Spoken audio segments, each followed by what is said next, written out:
Kara yüzüm süre gelsem, sana canım verebilsem.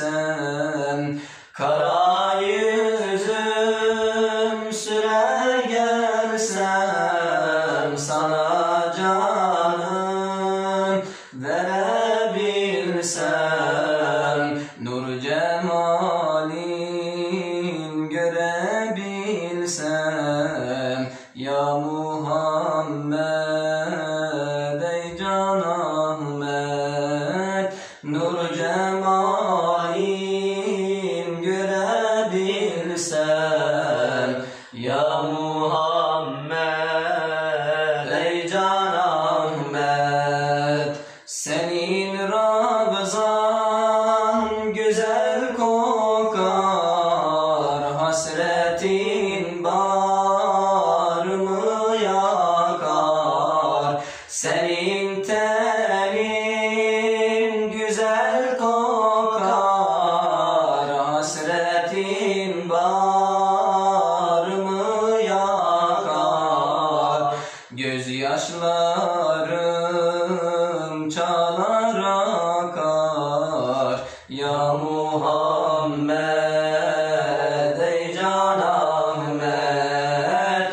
Gözyaşlarım çalar akar, ya Muhammed ey Can Ahmet.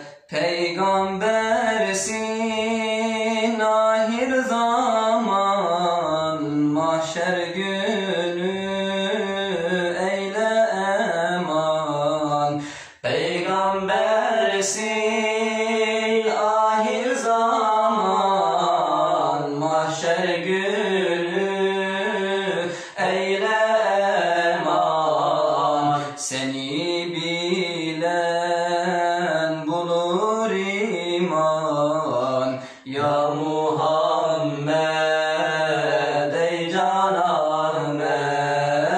Seni bilen bulur iman, ya Muhammed ey Can Ahmet. Senin ravzan güzel kokar, hasretin bağrımı yakar. Senin tenin güzel kokar, hasretin bağrımı yakar.